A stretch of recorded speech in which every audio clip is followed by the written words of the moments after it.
ni hoi tak hia Delhi how to take to Lamka Matters Delhi chapter nei thedi ni yamwa short introduction hia ka velama how to pavum swan ahia ama ahile hun short peka pana i society ana veima ma Atsum SSPP hina student organizations to amtama president hi na bang general secretary hi na bang le tulela le Ministry of Home Affairs recruitment department or sela to ala tampi to na ki interact gige kum sort tak Delhi le ZWaya president le chairman hi na le ahia abana heltu pa biakhan mang tulela a family to bhel public sector undertaking noya satna hoi takle sema omle lehia inlam le society ve ma tulela social evils to amang nasataga avei pe ma tela ka khat politics kya le hilowina bana heltu nu nyang khan ne ma hia tulela parliamenta hina poimo tak lena hia YPA Delhi Joint Headquarters General Secretary hina bana ina thei le minthang mama Jain Model School Lamka ama at colonel kum sort tak English medium school amma sa pen le hoya pana mitam piswak hia high school and called to ahia bana Delhi nge le Bhatnagar International Schools teaching kumangza hiam teaching experience ne ya amount te tu makipa thui gena tuni na genle chi is society atang pria social issue religious or political progressive ma himale underdeveloped ma zel talented ma talent pool khan na saped ma he let tragedy after tragedy he lumpy teo he underdevelopment corruption morality movement zombie movement ichi here I can MLA politics ichi here hicha ni ai maban promising paid ma bangin na tanwa banga imu thaidu bangi hi hoi zo thaiwa chi ki enle chi hiya hiai to kisai na heltu pa bumswan angai dan hon gen masale kachibuta ko na gen noblo ala simchia tu la olmo chat politik thu apan le tangwa tampi kha hinna chan ngam hopa gama de sem dan ki pelut wa kha tua iten na da na mei te te ungna noi gyong kele chilungul na nei zia ka fight ana om kukia hi ozo mi na ga hi tale mei te thu noi chu om lo de ki chi na hin chen alungul pe no kha mi te asidia ki man ba no asidia ki man lo te bang le ei thuan mang lo che wa si sakanga chini wana nei le nei lo thu gen lo a thil khat gen changa on piat ki alon lawai mai ma cha tho lo bi khon changa le mi non piat ngai chi situation no tua sarkara negotiation na chu gam noi mi te to political autonomy tho ka ki hu on chi changa kha amei te thunun na no ya pana aki ke bin na di lam sanga singtang mi te kha identity ya pen bang chi ni om sak te da chi ma ni a chiat olmo na nei ai ja ka abi ka ei lam te bang chu mi no ya kile lut kha de kile kilo wa ka tampi ngai to na amuna omte ngai to na sang le pola omte ngai to na is it really worth it bangzaya min shi ngama iwa sebna wa ka kwate yam building project yam kwate yam vehicle project yam kwate yam paddy field project yam da tu hin na ka pi dan chuam lo hi pot ai chiang a pai ja ka ai thu hi tu lai ta ka ki ho lel ten bang chi tu ka mi pi so mi pi lungai sun na kha man ba ni deo hon na thum pi un chi chu gan point na thum un ki chi thei lo ja ko ma lam thum pi tak ta kha chi le ki thei chian lo hi ta thil dom chang a chu le hon lo ja ko ka tha thoi ja ko kha kai khom thei ja ja rin chin hi le le news khom ai ke le koi ta kha ma handbill khom kha on thum pi un ya yom dia hi chi i lo chin di bang le mi non dei sak tak takai do chi bang le kha chi dam lam ten kha ngai sun ngai tai chu to kha azia bel high sounding tak khat ge na kum som ni sung ni mu di chi anga kum som ni le nga ran ni ta a politic thu gen ke ve me ti ti apa na ki sur khiak thu gen ke vi to a me ti ti no ya favor de ai che ki vol de do ni lo ngok chi pen kha koi la ya ma chu iki pai di dan iki makai di dan kat aki hi fu khalo ma hi chi na hi pe ma chi chu lung kim taka ji mai te no ai yom thai ke le lung kim taka i chan chi de le ki sin sak tuan lo tam thei top la khyak de chi to hai lo support khyak de chi to cha kha ale lampang a ki gen o ko kin ale lam ki gen ok chi chu encumbrance tam pi to va ki ka na ai khi chang pot khi đi Israel thì ai cũng tập pot ta cả pot đi ra na kilamen nai ya ka contradictory aki tuak lo pi khat lamen na khat create khai diam mi la ka chi khangai to ali omma ma theinga ka politic thua ani na drug problem kha tam takin kham thei hi na kam rei to lai teng se gop chi as sap to khom pi ba ai va te le kat te mi hoi yai za nom la yai mo ki chi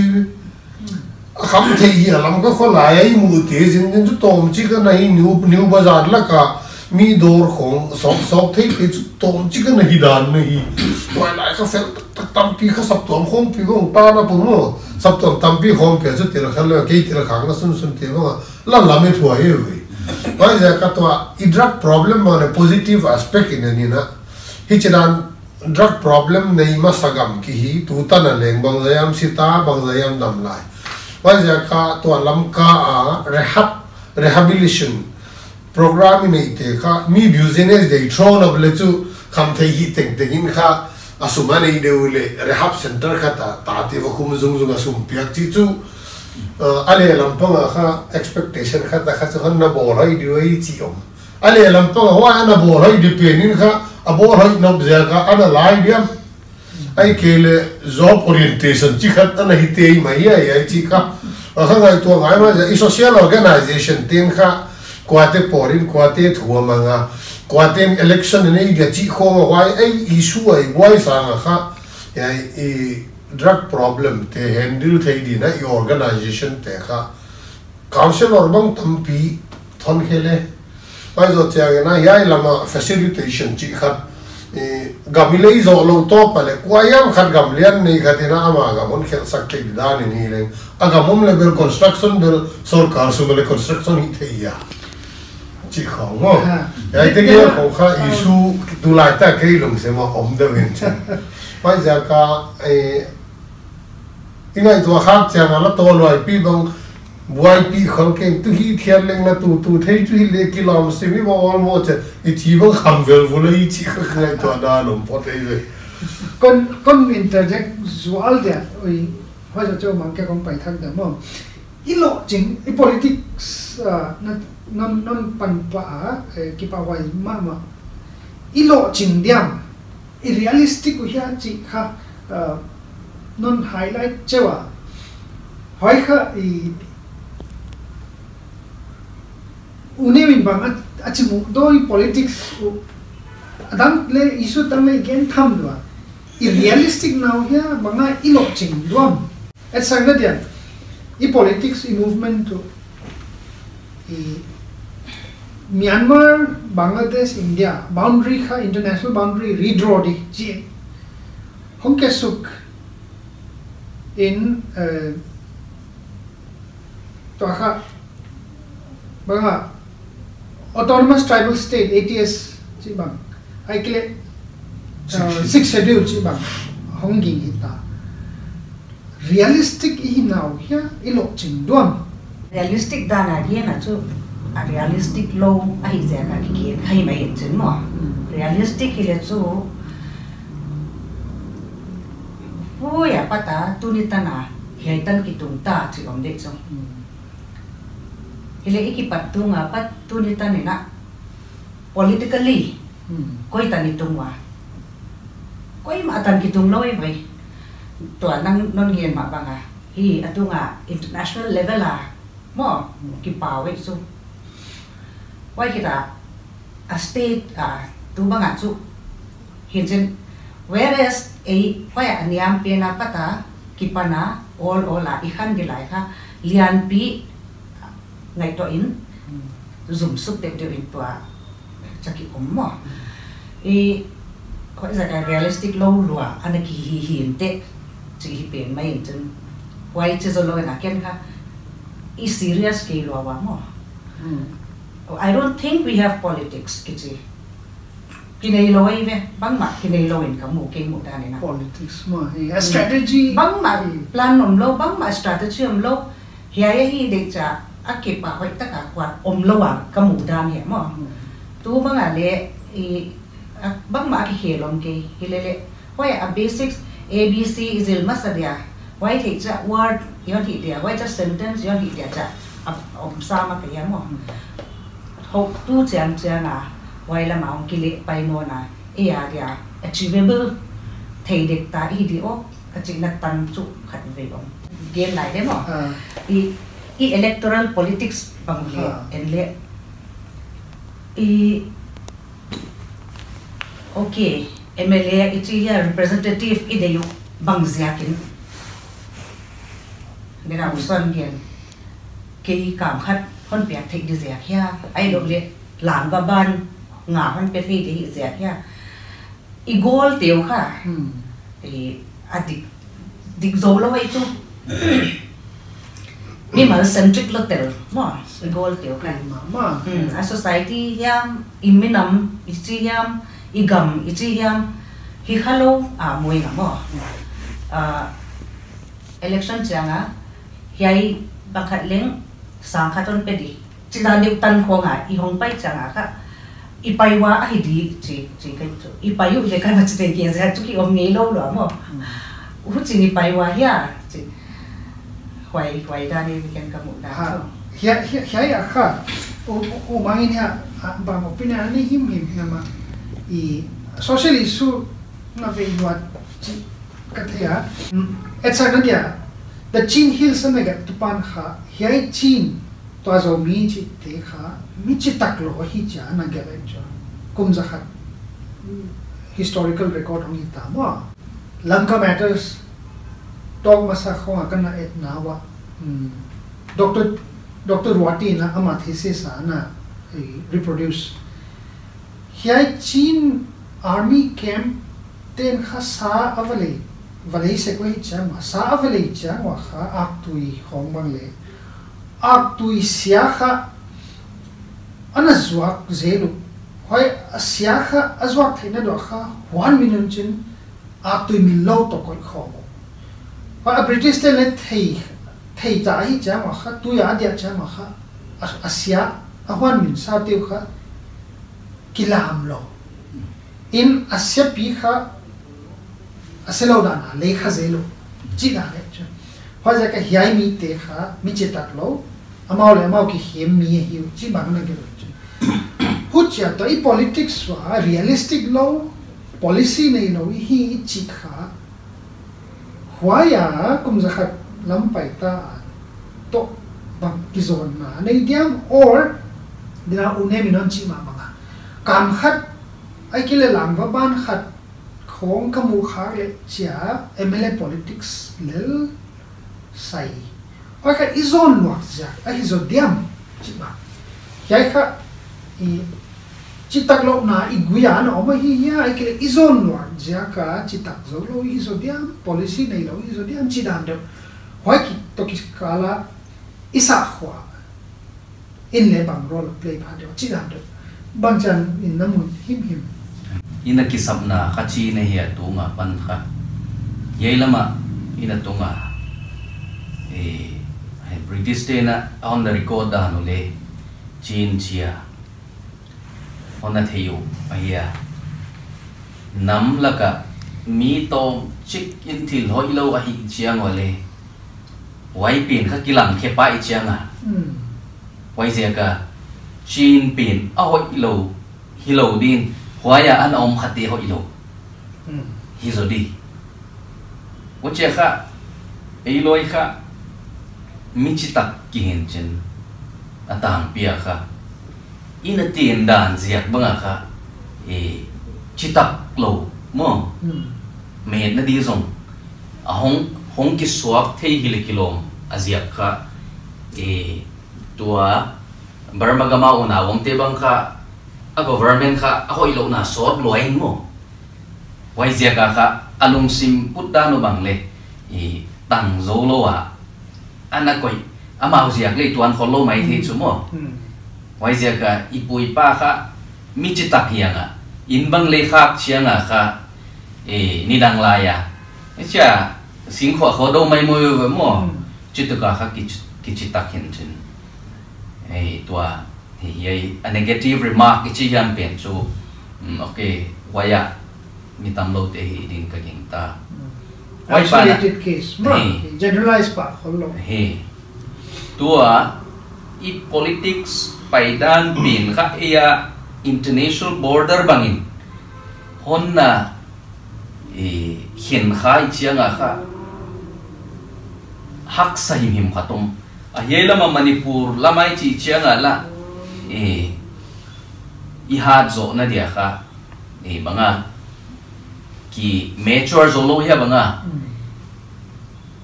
aki ahong paidan himim kha election nagate bang manipura anot lam saita om hion chen nuam taka kha greater nagaland modi kisa sekoi chumo sot pe kapan hilile tu tan mutuan lo wi waya unao ko kite bang le anak scattered anak kithe zapun waya district ta pi cha nagate to anom khomin tua unao mar te bang le hi asam gam tan lo waya nung lama pai deu te kha hi ya south district ki concentrate Mizoram lambang mo huchia ki om hin chen tua kha manipura kha phai jang mi le sing tang mi isa khwa bang ki bang het lo chu hi le sing tang mi te kha cha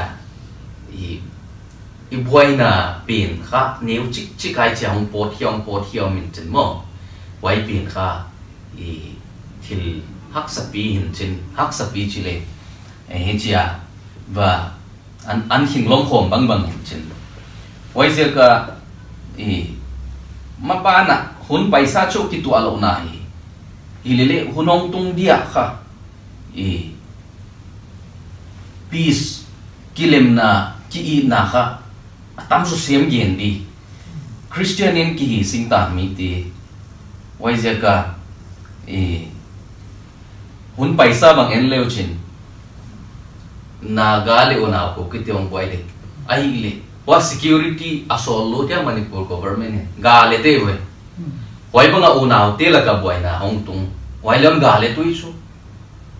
civic le ko man poi sa loi wai je ka kha ingai to ana bang le mo pi chin deu akwa kha bang china wo china unity chi hiama sing tang mi te la ka wai hongom phot hen la wai bana igamukha to economy nasa zo sema hong khan thik na dia kha tourism ba igam hoi loi voi sum tam loi voi tourism ma mo wai bang tua kha protected area hen chin a wai khong hi di tama tam o mai chu sing tang ga ma mi a hong lu le igam bang cha protect di hi di kha tam ma mai wai dia kha akal bi kha hong dik ngai sinh tang mi ti kha ki do se singai lo on the table a tut khoma agreement bol thi thoi chu si san nai san le ngai lo wai je ka to ina tun na sao kha hon i lo te to ina ten khom zia ai to mount gen dan Meitei versus Singtang mi hai chu hai wan lo hai isu cha at sana diam to kha i Manipur Agricultural Produce Act si dan de khan hong ki introduce ke chumo hoi ma a to Chandrakirti Park si ba wa historical manuscripts si hong koi apan hong pota ki thailo hong mai mo hiai to ki kal inter dana uswalan gen kha inter tribe umangilon gena le identity issue le om thama khwai teng apai ko ma hiai sing tang mi le Meitei ki kal hi bangchiran China imudo ai ki le swang cha sublin valo phu ho hi ya chi ma uswan ban dan mudo hiai to ki saya hi Meitei to aya kha civilization dana et to population dana et chu Meitei kha ana upazo de win historical le a population number leng aya to te de chu azo mi da na ke kai khom na kha le Meitei a noi somni le chi hong phadi 22 ne ta 22 lakhs khon ne ta di ucha azo mi min kin ka pom theye chi teng tenga kha wa kha noi ni le singa le noi thum ke ka khong ni ding ku ki tha do ku ki chi pom thei teng kha another 1.5 khong ni ding wai ja ka zo mi ani le kim le ku ki a khat le kim teng gom leng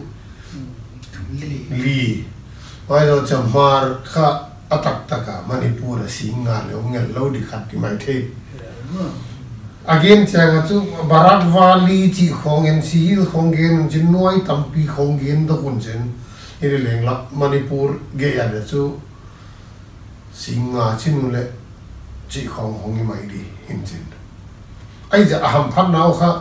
amawa dia amaw mi na designated thei Fairzol district kha why concession ana extract thei ja kwa sabang aki identify pi thei di khatu ana nei kham chin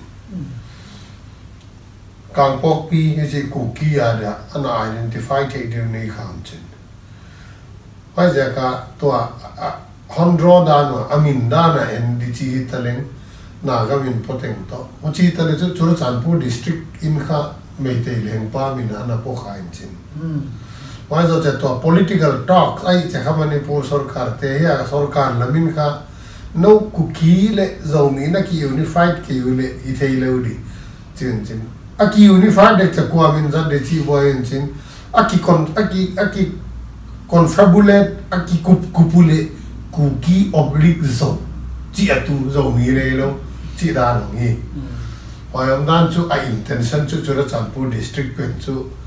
I cha dispute feel on ding why they ha ki kha lo di o ji le a Fairzol bang ke Chandel chi khong te le identified area kha thong teng no pal chi khong o cha teng no pal bang kha kuki area de uda no ki ngai to di mo Kangpok bi kuki area de uda ki ngai to ding Churachandpur district kha kuki le zomi area ki mix da ki ngai to di why ja ka to isual di chu Meitei apa na port hia ki tungban lo dingin ei intertribe hon ki na sak di da no ni reo why ja ka Meitei te apa na port di chi bang chu e tu lai tak situation na chu a district pen kha a district boundary on draw tha kwa wa aki draw nai lo khen khat ya le district hi suk sak ven ni chi wong khele chu to da na chu why ya Meitei apa na port hiang de chi yen sang ya ai district defend defend ki boy pi so di da no di mo why kha omen chin why hi chi dan design no ma hi chi kha anh em mua lâu ai đang ai kể lệ khi mua bò lên đem phải không à nó là chỉ đa nè gạt không tôi chơi electric không cho nó vác sáng muốn chín bảo kun luôn chín chỉ cái sa bạc khi không vào có kun chín mua hình lên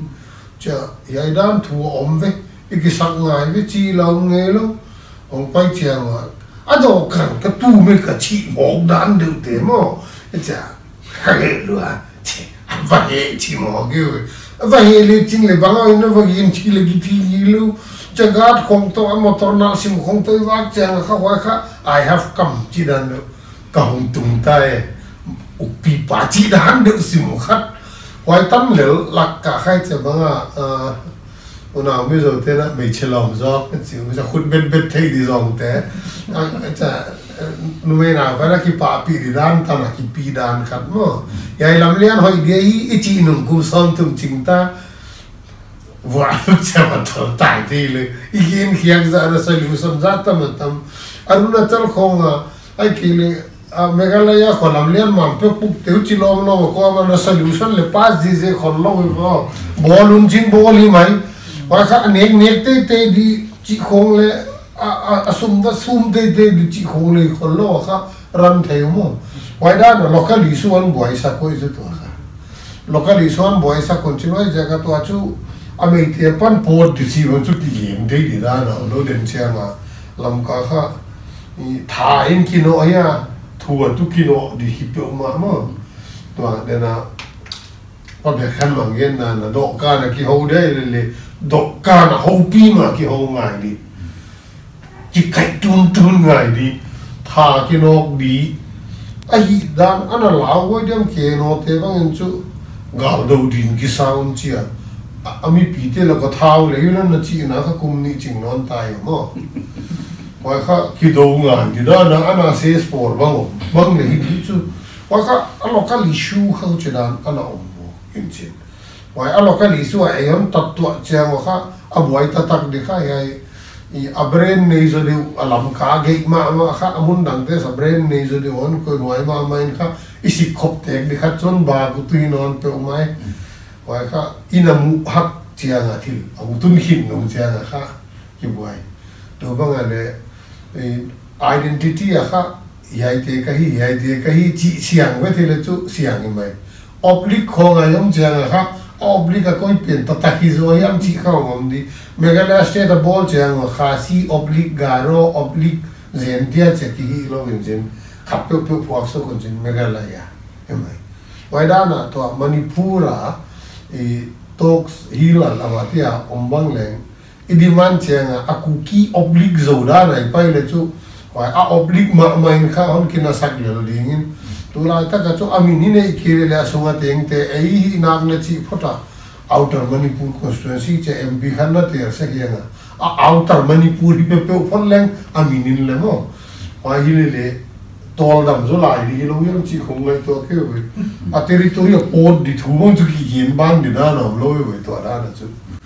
chi e ve ke ya uswan to an ge kha perspective pe man lam ka ichi ha jor chan pur dispute center cho hitolai le futuristic mama banchan nam no mang hi na unim yai to ke sai hi lam ka cho epicenter không đi tàu đi solution bằng à nếu chiếc chuyện gì has fail solution thì chẳng rất nhiều hiểu tụ pa on gen pe kha idea kha hong po thin ka ngai to ku ki oblique zo chi sanga kha Christian hi hanga Christian min deu khat chi hiam ma common deu khat khong koi sukale chu hi thei mai lo dia mo hi le wai chu bailam ta ke le pot khol ke dia rồi mà le idea khat tak chu mi sel ma tai example lai la ki ge ma Meghalaya chaka chu Sanskrit e vai agam la gen kha mo kilom taka hom mai chu dan de out of the box thinking le hom poi mo de chu tua pa wang chi dan à Bible la min kilom tak go sen gam chi dan de cái sai nai chi dan de ของไอ้เกลกานันชีดานของชีดีเจจะบิบลิกอะไรจะดิกเตไอ้จากตัวลายอันทันสังมาจุอิสราเอลมานาซีส่วนชีของกิเลนจริงยังค่ะอาทิตย์ตัวมาข้าตอมินไว้จูนังค่ะอินเดียฮินาปีนะอเมริกาว่าไปอินลานอเมริกันซิติเซนชิพว่ามุตเลจิน I am an American of Indian origin จินไว้ค่ะ Indian origin ฮิเสียค่ะ American ว่าฮิเทียจู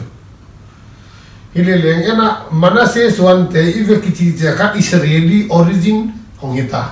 ว่าจากค่ะ Israeli origin ฮิเสียค่ะ Indian ว่าฮิเจ้าอีโอมาว่าค่ะมันน่าเสียส่วนเตค่ะอีจีดิเลจู Israeli lost tribe ค่ะฮิวจีน่าองงี้ Israeli lost tribe a hiu hin kagamwa kinon ki diu a hi chi vision ne kha group khat ana om nai lo hi le chu ko mi Israeli origin te nagamwa ana duat siamun hon chi pi di Israel khat kini ichi changa to khamwa no hi le khilo hi le to kha ko Israel suan te ka hiu hin hoi ja kina Israel ga ka pa yo ngai ta hi che kha tampina na ma great khin lai sa moi chu Israel in le gai te kha Israel nam mang Israel suan Israel ga kum mang zem ong khit chang atora bang kingon sin khitu Israel te hi ri om teng jek sum tan pha wa hi khit chang kha Israeli citizenship ana ko sepai bang ale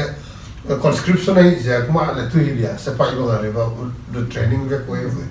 wa hin no Israeli mi na mong hi khit chang kha a in de hi na teng u beita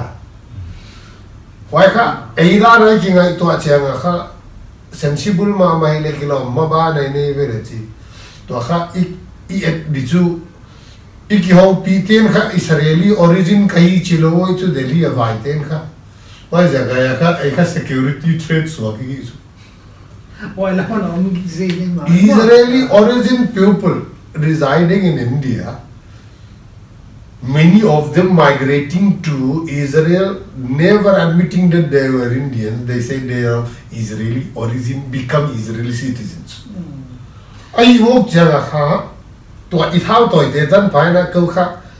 how to it president Kabangina Koka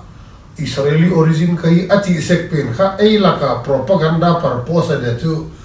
ki kai thei wang lak dan kha thom mai thei chi chu thu game dil da yi ge lo de we chi ge sa pai mun lo ti lu cha wai ja ka bang yam khat chu thu thak game na hi le leng wai i game hian ge kha ya la mai ki sai bin nai the chu tun nang vai te ka chi chu Delhi a India a de ha pan ma wai le hindut wa mi a de ki ko in lan nagama gamdang origin mi teng khatina agamdang thu hongge nen la hele atop chang le wailam lungul dei chile tin a ya bangin na dei sanom chi dana ile chu to na ka ten kum som le nga sunga independent day dek ting Christmas dek ting kum thak dek ting a present khatang pai di sarkar pan chia kum som le nga alame tu khachu niep ta hilai de ya na chu to wai za le bangza yam khayum to nga ni mo why risk om here thing mo kem chu mo I pau main kha gel veng leng khovel kha international relation thu khong lai siam pi tam pi bang le nge ya aspect kha thot pe kha lo woi do ka chi hun bo mo ha uswan hai a perspective chang tak hon ge na bang tan chai na hai manase pin a ground hon gain to yama a society sunga tu gain thei kya mo a issue tak a core a ground reality tak ai sianga I mean lambang ai hongom thei sila kile to negotiation bangom implicit taka mangyam hongom di chi I ngai sun na assumption khat ho ai do ka chi na khatom solution hile uswan nam get cha Independence Day teng ai ke Christmas teng ana gaten mangyam gift present om di government of India pana ana chi kum som le na bang ita abul tu ma chui gen dan na policyum lo